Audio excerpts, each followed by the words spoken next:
You're listening to WFHR. I'm Melissa Kaye, and joining me in the studio is Wisconsin Rapids Mayor Matt Zacher, fresh off a newly passed city budget. The budget passed Tuesday night by an 8-0 vote, and they're also considered a resolution to adopt a tax levy as well as the Waterworks and Lighting Commission budget. Mayor Zacher, thank you for joining me. It's been a busy time for you. Yeah, thanks for having me. I always appreciate getting to share some information with the community. Mm-hmm. And we want to say thank you to Joe Bachman and Community Media for filming this interview. Thank you, Joe. Now, Mayor Zacher, it takes a lot of work to put together a city budget, and people only see this around this time of year in November. When do you actually start thinking about the budget each year? Well, we just passed the budget for 2026, so now we have to start thinking about the 2027 budget, and I started that yesterday.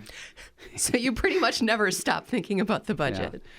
Yeah. And the truth behind that is you know that it is true. I mean, granted, we usually start probably towards the end of the first quarter to just start having the conversation in June and July. By the end of July, we'll want the departments to submit what they're going to be looking for the following year.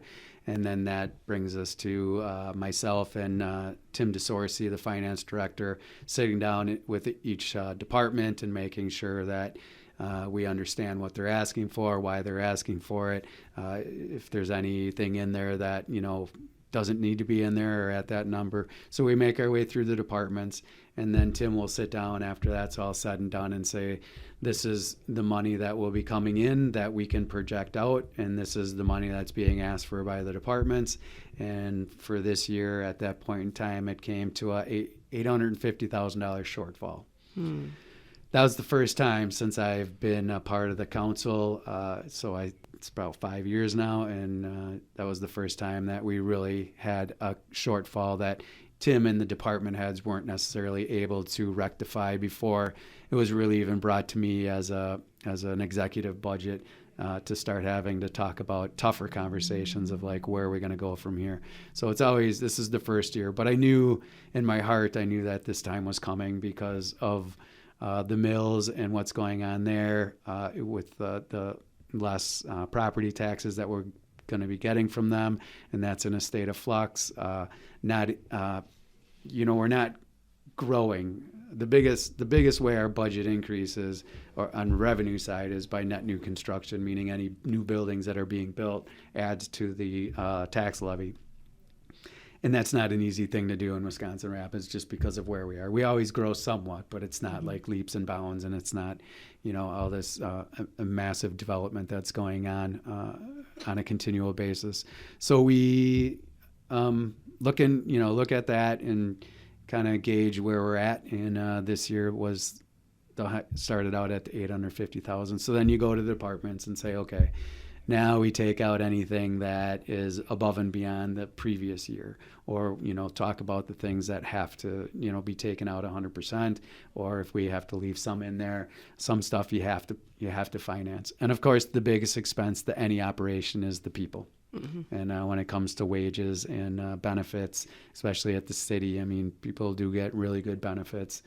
So it's a big part of that, and they get good salaries. We have a step program that's in place, so people get an automatic increase every year that they're there. So that plays into that. There is a longevity bonus in there a couple of years back that, we're kind of looking at now and saying that wasn't the best route to go. At the same time, you want to take care of the people, but if you can't afford it, you can't afford it. So you're looking at that. In the end, it came down to, we were able to whittle out another couple $100,000, and we got it down to about $450,000. And then we had to take a look at some of the tougher stuff like COLAs, and then positions that weren't filled. We put a freeze on filling some of the positions, and that was able to get us over the hump of saying, okay, we got a zero-based budget right now. And that was what the council put forward. There are ways of putting on more taxes, new taxes. I don't think with the increase in the property taxes for residential last year, I don't think we were in a position to start gouging, in my opinion. Again, this is as a resident and a business owner, really kind of gouging out taxes to get more money from the residents. We really need to make sure that the city budget is as lean as possible before we start asking the residents for more money. So that's where we stand now.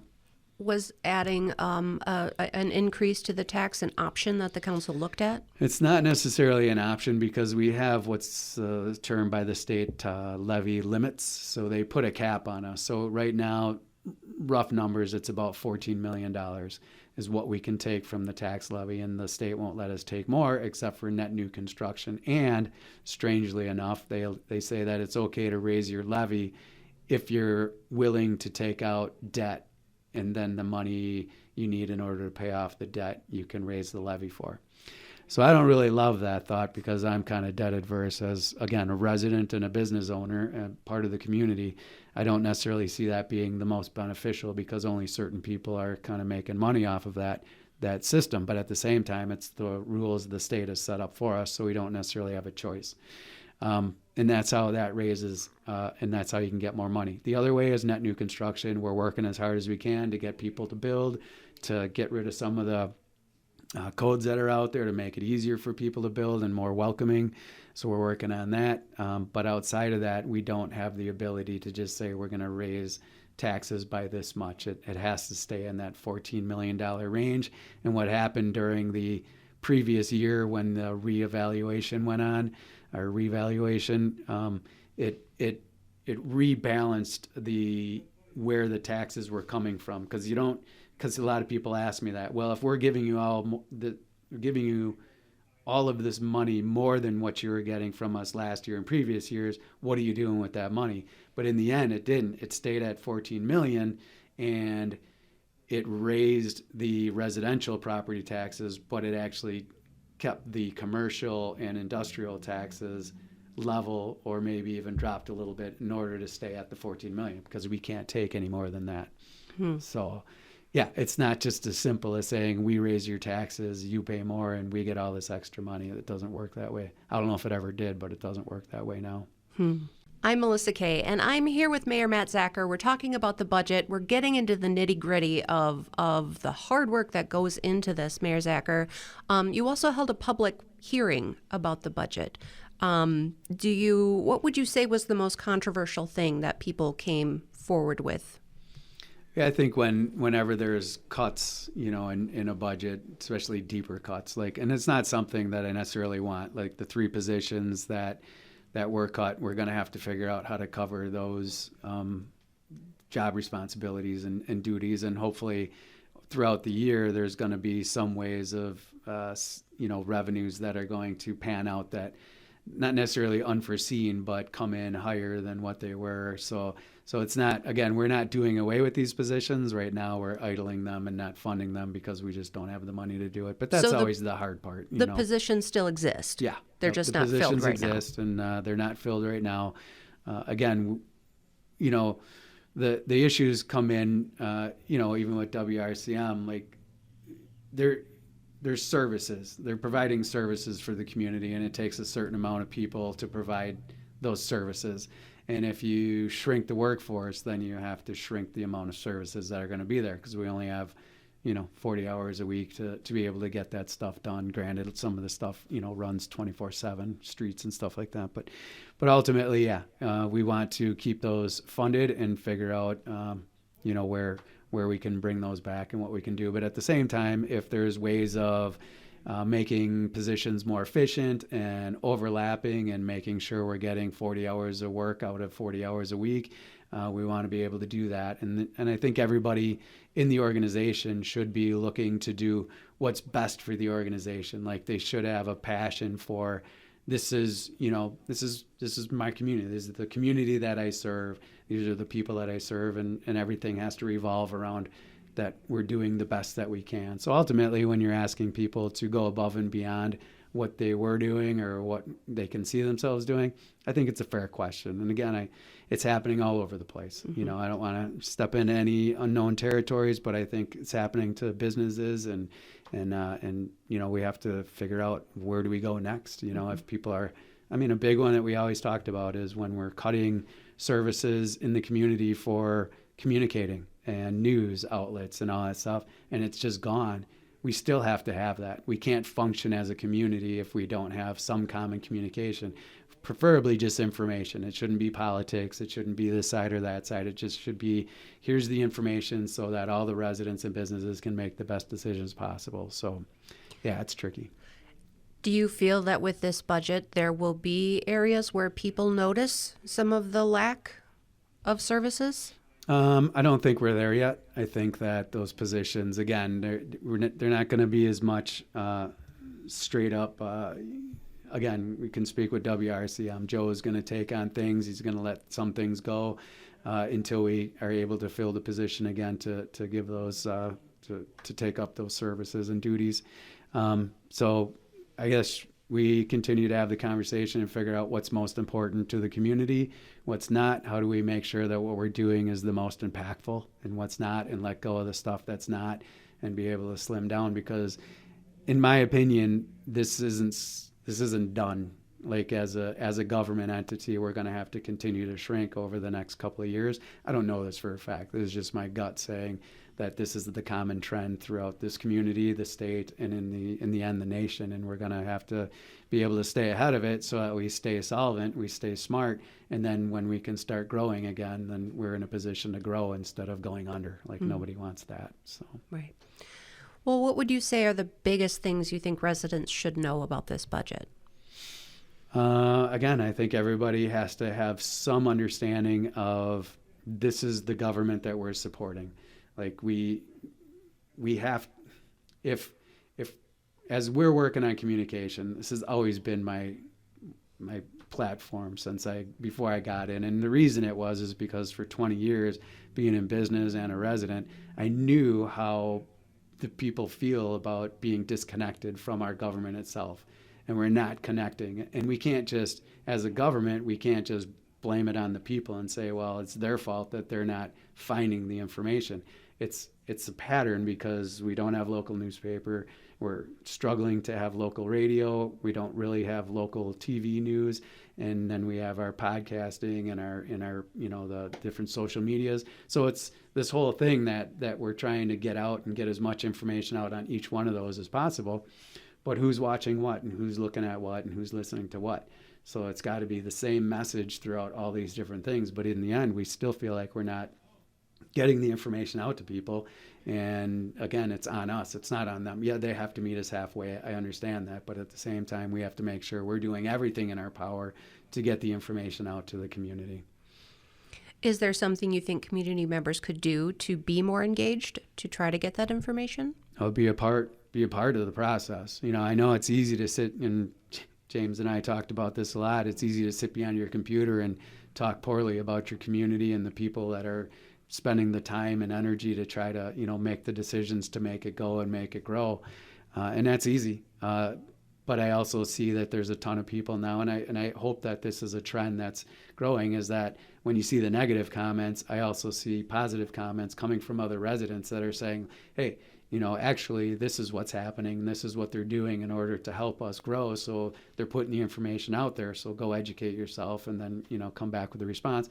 And then a lot of times, like Emily Kent in our organization, she works in the mayor's office.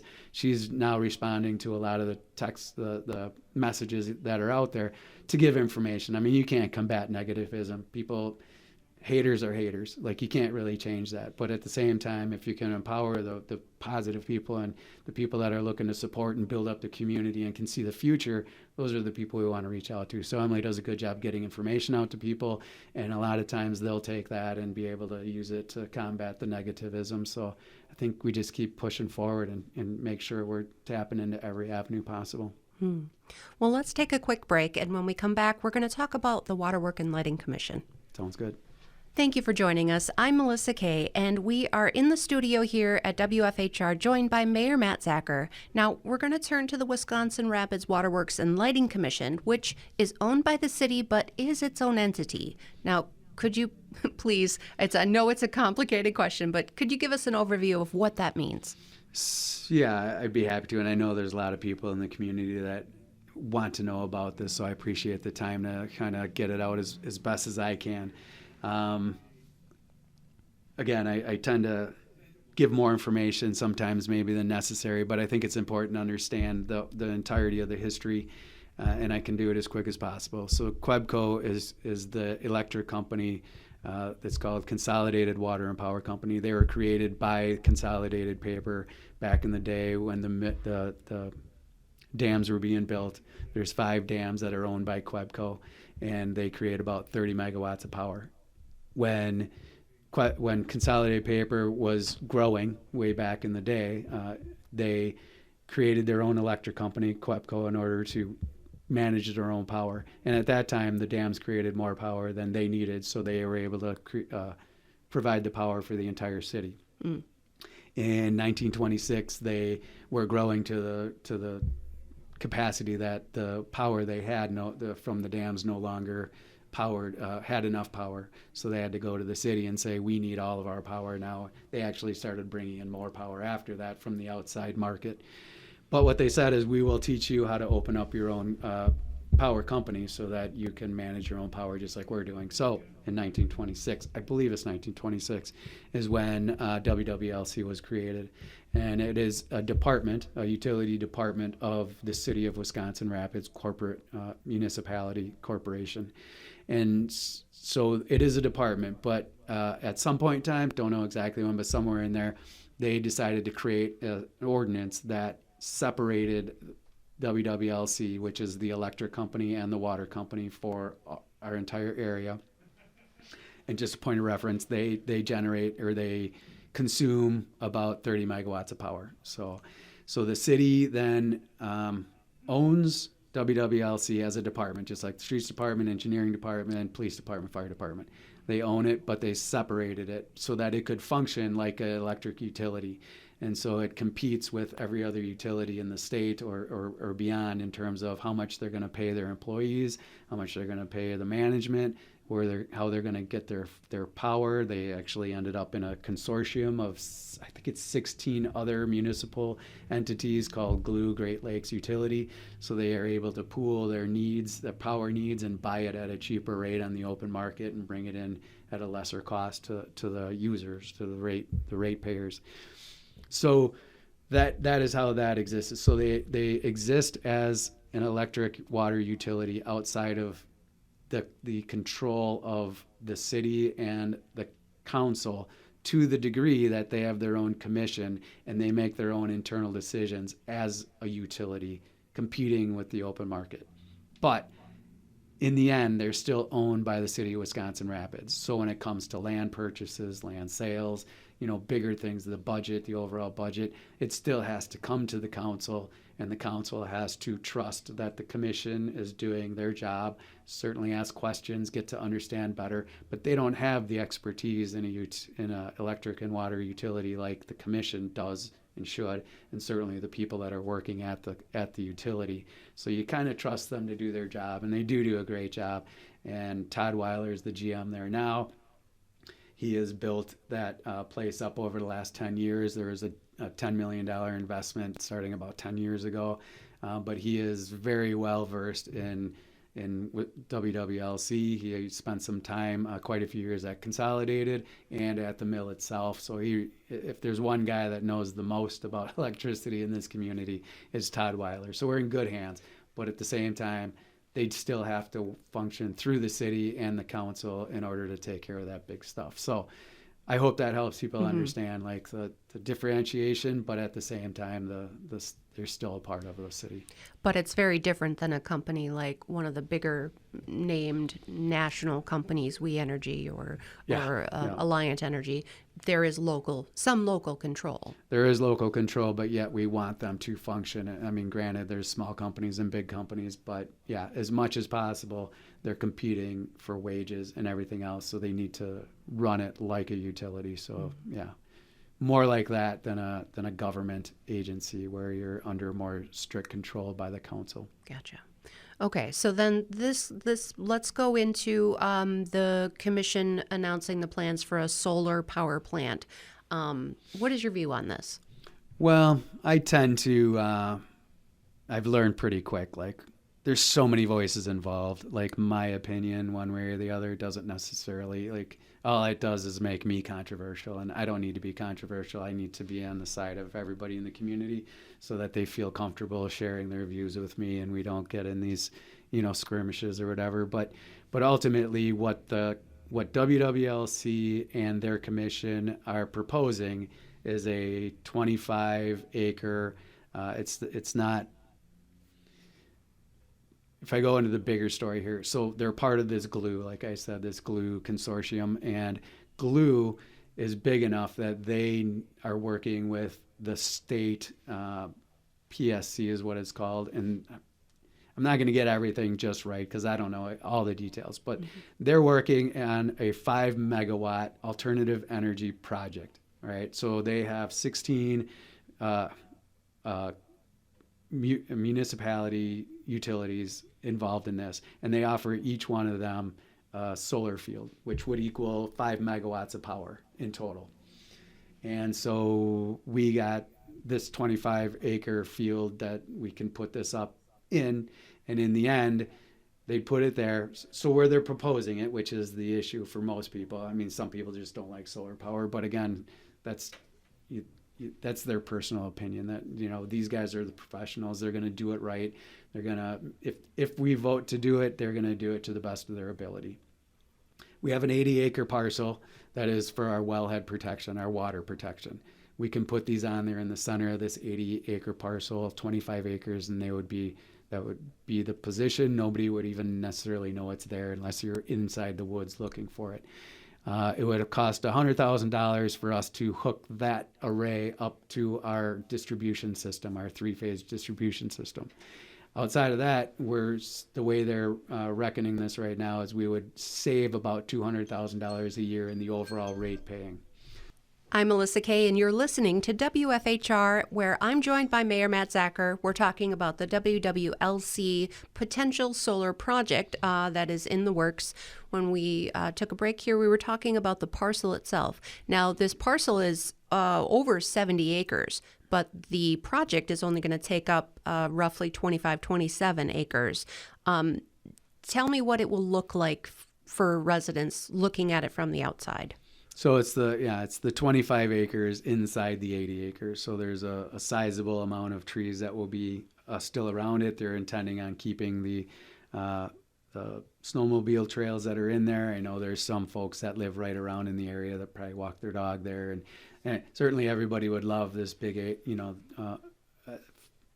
little forest, I guess, little 40 acres of trees that they can kind of wander into and have part of their neighborhood. But at the same time, it's owned by the city, and it can be utilized in the way they see fit, the best way to use it. So the 25 acres are in there. Again, I was saying about $200,000 is what it's geared to save right now. And that's, again, my understanding from Todd Weiler is this is inside it's before the meter. So let's say you had a solar panel at your house, and that energy that it created went right into your house and powered your refrigerator and your microwave or whatever. So then you're not bringing electricity in from the grid through your meter where they're going to track it. You're bringing less energy in or less electricity in. So that's the way this is designed. It would stay inside our distribution system, so it wouldn't be going out to create power for Milwaukee or whatever, a lot of people can be worried about. It would stay in our system, which then means we're buying less energy coming into our system. We have a big meter at Wisconsin Rapids, input, where the energy that's coming in from other production sources or generating facilities.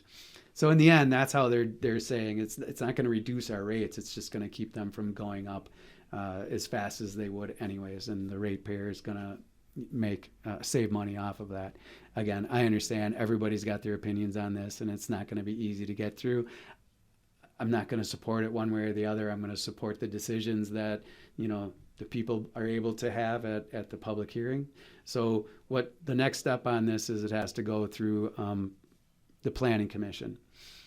So I have a question. So there was a public hearing scheduled, but it got canceled. Right. What was the rationale behind canceling that public hearing? So again, this isn't something that everything doesn't come through me necessarily as the mayor. It goes through its proper channels, and the proper channels here was WWLC talking to the Community Development Department, who's in charge of zoning changes, or getting it through the Planning Commission, who's in charge of zoning or any differentiation that we have to talk about.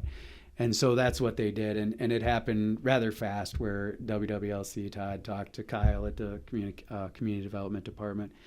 And so the next thing you know, the paperwork went out to the neighbors that were in the area to let them know what was going on, and it was going to be within a few days of receiving that. And we got lit up with phone calls, and it spread really fast. So I made an executive decision. I said, let's delay this. I know people are going to have some heartache because we delay it, but let's go ahead and delay this, and then let's get the information set up, get it on the airwaves as much as possible, the social media and all our website. And so delaying it was an effort to get more information out there, get more feedback from the people. Yep. And we did well with that. We created we have a beautiful new web page or website, and we created a page where we could direct people from social media or from the page to go to this. It has all the information about what it is. It's not there to be in support of or against. It's just to give people information about what it is that we're talking about, so that when they do come to the meeting, they have as much information. And my hope is that they don't see it as, trying to push something through. It's just going through the process of it. So we ended up delaying it. That was my call. We have got the information out to the people. The process at this point would be for the public hearing to happen. I believe it's December 1st. December 1st at 4 p.m. All right. And then at that point, the Planning Commission would talk about it. And it's really coming down to a zoning change. Like, can we do this here, and deciding on that. But then when that's all said and done, if they voted up or down, then it would go to the council, because it's through the Planning Commission anyways. And then the council would have to take it up. But outside of that, there's other things that need to be talked about. So internally, we still are talking about, well, is this the right land, and all those questions, and all those things going to shake out. But my preference is to make sure that everybody has a voice and everybody has a say. And in the end, you have to let the process work out, and whatever we decide, and you move forward. You can complain about it all you want, like say lights on a bridge.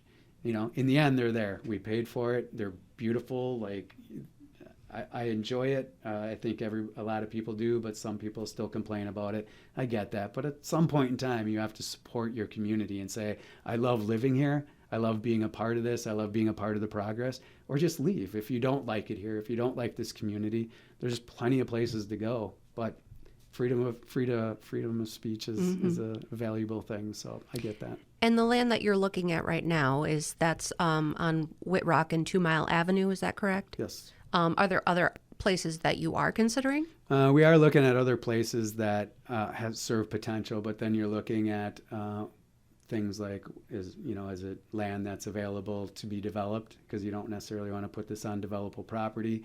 Right now, the decision is this land is not developable, that we're putting it on because we want to preserve it for the well heads, the water system that's in it, because that's the water that goes to WWLC and then gets purified and goes to the water towers and comes to our houses. So houses couldn't be built on that land anyway? Yeah, that's the take. And it's going to be a question, and some people, again, are going to say yes, some are going to say no. And we'll have to decide as a community whether yes or no, and then move forward with that decision. So can people submit questions now or make comments now on this? Do they have to wait till the public hearing? Well, again, it's social media time, right? So anything, it's like fair game, wild west kind of stuff. So people are putting information out there, and they're asking questions. Emily is responding to the ones that are looking for information, and we get that out to everybody.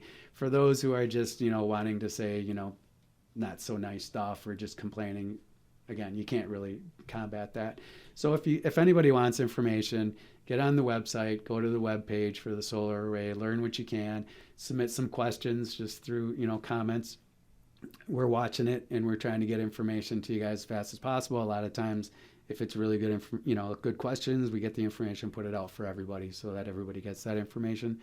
And from there, just call. If you would rather call us and talk about it, again, this is just another part of evolution of a community. It's not anybody trying to sneak anything through or doing anything, that's in the not the best interests of the city. In the end, we all want what's best for our city. That's why we live here. So people can go to the city website, wirapids.gov, and and then search for solar, or solar, there's a tag? I believe solar project is, you can go into the search bar and just put in solar or solar project. You can go there. It's going to be the easiest way to get there. Otherwise, you kind of got to go through the clicking of the buttons. But just put in solar project and you'll get right to the page. Is there a way to submit questions right on the website, or is it just through Facebook? No, you can submit. That's a good question. I'm pretty sure you can check submit on that. Yeah. I don't have all the answers. So, but the I'm city pretty sure. is, Yep. you There's said Emily ways. is looking at the Facebook page. Well, okay, so my mind went to like comments, but there's ways to submit your questions like on an everyday basis. We have contact us, so you can always submit questions, and we want people send to an email. Send an email, and we can answer. Again, the phone numbers are there, and I'm happy to call anybody back and talk one-on-one. All right. Well, thank you for sitting down with me today, Mayor Matt Zacher. It's been a pleasure talking with you. Thank you for sharing your knowledge and what's happening in our city. You're welcome. Thank you, Melissa. Appreciate you having me and taking care of our community. Thank you for that. All right.